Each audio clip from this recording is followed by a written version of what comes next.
to some Cinderella phenomenon, and since this is going out on Thursday, happy Thanksgiving everyone. I hope you are eating a lot of good food and just having a good day all around. So yeah, I guess without further ado, we'll just get right back into it. I backtrack, I think, a few texts because I wasn't sure where we left off. So I think we had just returned and Anise was super worried about us, so thank you for worrying about me. I thought the words might do something to ease her worries, but her sobbing only grows louder. Anise? I'll get you something warm to drink. I stare off after Anise before I look at Delora worriedly. Did I say the wrong thing? Quite the opposite, actually. You made her very happy. I did? But she was crying. They're called tears of joy, Princess. I'd be overwhelmed too if you were just suddenly nice to me. Miracles tend to bring people to tears. I just said thank you. And that was kindness in and of itself. No wonder she's happy. Oh my god, someone's outside mowing the grass. Really? I'm sorry if you guys can hear that. I was being kind. And it's really loud. Oh my god. Oh no. Okay, so hopefully they're done. They'll probably come back around, but that was interesting. So, and congratulations, Princess. I see that you've managed to complete your first good deed. My hand moves instinctively to my pendant. I clutch at the new piece that hangs there. I knew you could do it. Delora smiles warmly. For some reason, it makes me feel strangely proud. Parfait walks into the room, startling us both. It has been 2 weeks since I last saw her. Her face is ashen. Parfait. You know that continuously using your magic takes a toll on your body. I have no choice. The witches. Her voice trails off as her eyes meet Delora's. Parfait and Delora look at each other solemnly. The tension in the room mounts as they continue to stare at each other without uttering a word. Eventually, Parfait's eyes wander to me. Keeping her in the dark won't make this situation any better, Delora. Parfait moves towards me, but her knees buckle. Before I can react, Delora is already at her side, supporting her. Parfait, you need to rest. I'll take care of this. No, she needs to hear this from us both. What is going on? We wanted to tell you about this later, but we can no longer afford to wait. Delora helps Parfait to a chair. I tentatively take a seat opposite the two of them. We're going to tell you the whole truth of this situation. The whole truth? Delora sighs before she eventually speaks. Do you know why I cursed you, Princess? Some twisted sense of mischief? That's not the whole reason. We needed to change your ways, Princess, to change how you see the world. If we didn't do something, you were going to end up as merciless and cold-hearted as your mother. What are you talking about? My eyes go to Parfait, but she doesn't meet my gaze.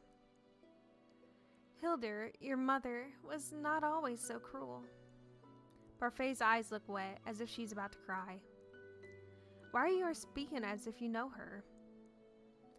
She was my friend, long before she was the queen. Hildur was like a sister to me. But she changed when the witch hunt started. What does the witch hunt have to do with Mother? Parfait doesn't meet my eyes, but Delora is looking right at me. Your mother was a witch, Jessie. The most powerful of witches, in fact. Hildur was a Tenebraeum barrier. My heart drops into the pit of my stomach. No, that's impossible. I've never saw her use magic. She cannot be a witch. That's what she wanted you to believe. You cannot keep something like that a secret. If you try hard enough, you can keep anything a secret. Even from your own family. But how? Delora pauses for a long moment before she speaks. She erased your memories, Jessie. The air leaves my lungs as I struggle to remain calm. Walt said that Mother ordered my memories to be erased, but... Are they saying that it was Mother herself who erased my memories? Jagged pieces of my memory and thoughts begin to snap together in my mind. She needed you to be obedient and compliant. Whenever you acted out, she took that memory of disobedience from you. And it didn't take long at all to mold you into her perfect and unquestioning little doll. I gripped my dress without realizing. My hands were shaking. Then I did know Waltz. Mother really did erase my memories of him. How much of my childhood did I lose? Hilda cherished humans before. She was kind and selfless. She was devoted to maintaining the balance between the Lucius and Tenebraeum. But Hans... Delora moved to place a gentle hand on Parfai's shoulder. It's not your fault. I trusted him too much. He swore that they would only be stories, small fantasies to share with his children. Hilda wanted to turn him away, but I disagree. I allowed Hans to weave his tales about witches and fairies. The fairy tales. Delora nods. Hans' fairy tales became hugely popular, and in practically every single one of his stories, it was a witch who was bad and a fairy who was good. To add insult to injury, it was well known that Hans has been welcomed by the Lucius Bearer, but not by the Tenebraeum Barrier. The humans took that information and their imaginations ran wild. Hilda and I went to Hans to beg him to tell the truth, but it was too late. No matter what Hans said, everyone believed he was being threatened by the witches. I didn't think he meant for things to get so out of hand either. When the king at the time, your grandfather, also voiced his negative opinions on witches, he only added fuel to the fire. It was as if he was giving humans permission to carry on with their witch genocide. And we could do nothing to defend ourselves. We were bound by our oath to never hurt a living soul. The witch hunt lasted for years. Most of us were slaughtered. All witches are bound to the Tenebraeum Barrier through the Tenebraeum itself. Hilda felt that each of the deaths like it was her own. It drove her mad. And she broke our oath. She killed the king, your grandfather. Mother killed my own grandfather? As Hilda's power kept growing, more and more witches are corrupted through her influence on the Tenebraeum. I tried to stop her, but she was already lost to reason. Hilda wanted to take Angiel for the witches. She wanted to take revenge on the humans for what they have done to all of us. And since your father was next in line, Hilda forced Gennaro to marry her so that she would have the legitimate claim to the throne. And she did it even though she knew he loved another woman. The very woman who sits on the throne today. Ophelia. Delora nods. The king has always loved Ophelia. Hilda created the fairy tale curse to punish the humans. She wanted to fuel the Tenebraeum with their hatred and anger. Parfai's voice becomes very soft. The balance between dark and light was lost. While Hilda lived, Angiel was a place of grief. I can feel an impending headache coming. But even if what you're saying is true, Mother's dead. She's been dead for 4 years. She is... But for some reason, the witches are becoming more active. Garland and Jurian's patrols have confirmed this. Patrols? Is that why they disappear at night? I had to cast a glamour on you, so that the other witches would be unable to recognize you as their princess. But it seems like they've already seen through your glamour. They're looking for you, princess. The witches are looking for you. What? Why? The Tenebraeum needs a barrier. A witch needs to take that role and regulate the balance between the Lucius and the Tenebraeum. For the past few years, it's been in a state of hibernation. We believe Hilda has infused her life into the Tenebraeum to keep it stable. But now the Tenebraeum is beginning to wake again. We believe that is why so many people are being cursed lately. The witches are preparing for the new barrier. Delora turns to me with an expression I cannot read. They only have to wait until you turn 18. The air in the room seems to disappear all at once. Princess, on your 18th birthday, your curse will break regardless of whether you complete your 3 good deeds. And you will become the Tenebraean Barrier. You will inherit the title and that power from your mother. Impossible. My heart is racing and I feel faint.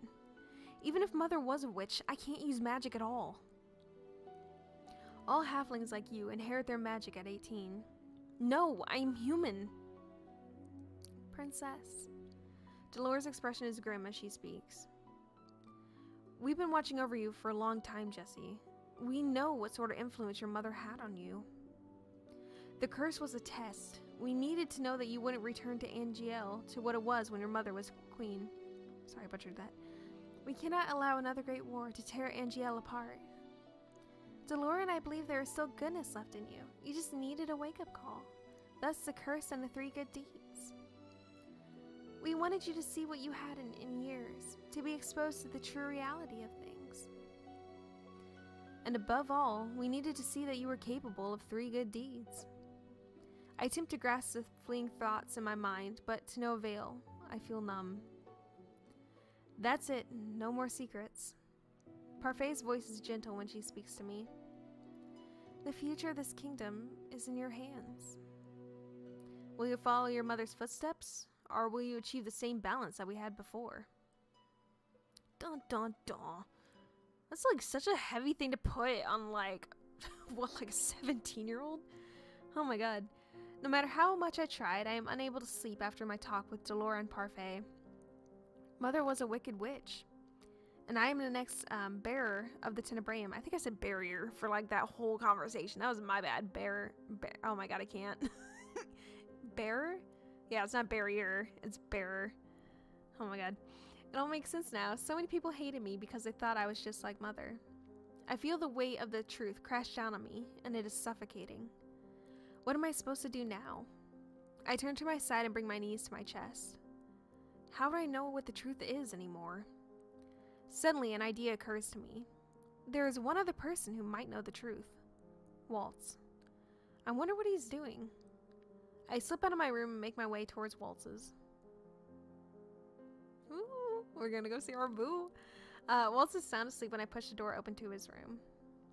He looks so small in the bed. I pause to look at the hefty amount of herbs lying on the table.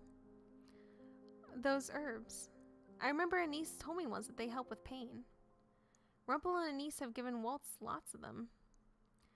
Thoughts about the truth of my mother retreat to the back of my mind as I remember the encounter with Varg.